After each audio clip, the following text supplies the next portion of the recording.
আল্লামা রুহুল আমিন রহমাতুল্লাহ আলাইহির পীর, এই বাংলার মুজাদ্দিদ বলে আমি মোহাম্মদ নাসিরউদ্দিন চাঁদপুরি বিশ্বাস রাখি। জামানার মুজাদ্দিদ, যার জাহিরি বাতিনি ইলমের কোনো পরিচয় দেওয়ার প্রয়োজন নেই। আজ আমি মোহাম্মদ নাসিরউদ্দিন চাঁদপুরি যদি আপনাদের চন্দনেশ্বর বাজারে ওয়াজ করি, কনফারেন্সে থাকি, তাহলে মুজাদ্দিদে জামান দাদা হুজুর পীর কেবলা রহমাতুল্লাহ আলাইহির বরকত। বাংলার অলিগলিতে ঘুরেছেন, জাহিরি বাতিনি ইলমে দ্বারা মানুষকে সমৃদ্ধ করেছেন, মানুষকে কলেমা শিখিয়েছেন, মানুষকে দ্বীনের দাওয়াত দিয়েছেন, মানুষকে মসজিদমুখী করেছেন। তাদের জাহিরি বাতিনি ইলমের পরিচয় দেওয়ার প্রয়োজন নেই। নাসিরউদ্দিন চাঁদপুরীর কথা ছাড়ুন, মুজাদ্দিদে জামান দাদা হুজুর পীর কেবলা রহমাতুল্লাহ আলাইহি ছিলেন মাযহাবপন্থী মানুষ, ছিলেন হানাফি। আর আপনারা নিশ্চয় শুনেছেন আল্লামা আনোয়ার শাহ কাশ্মীরি রহমাতুল্লাহ আলাইহি দেওবন্দ মাদ্রাসার লাইব্রেরি, যারা গেছেন দেখেছেন কয়েক লক্ষ কিতাব আছে। ওই লাইব্রেরিতে বসে বলেছিলেন, আমার জীবদ্দশায় যদি এই কুতুবখানাটা পুড়িয়ে যায় আমি লিখে দিতে পারবো।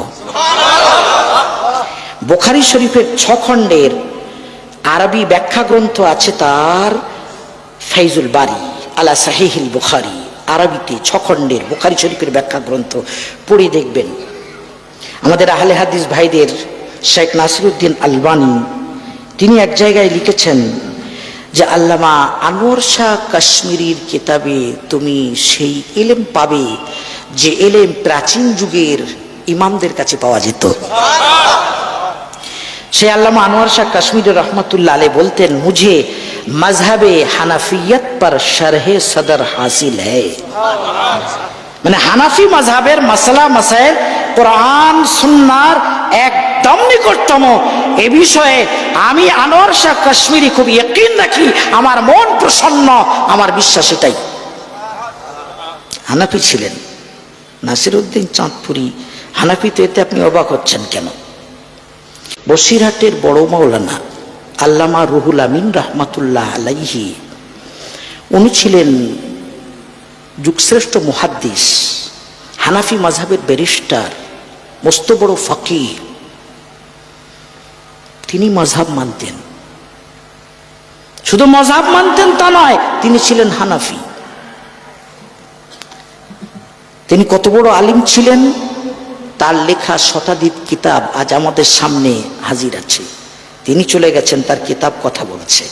কিতাব দেখলে বোঝা যায় ওই রকম মুহাক্কিক আলেম বাংলার মুখে আবার কবে পয়দা হবে আল্লাহ মালুম। আমি 24-25 বছর বুখারী শরীফ পড়িয়েছি, তো কি হয়েছে? আরবিতে পড়ালাম নাই। আরে আরবি তো আরবের ভাঙ্গিরাও, মেথডরাও আরবি বলে, ছেড়ে দেন। বসিরহাটের বড় মাওলানা মাযহাব মানতেন।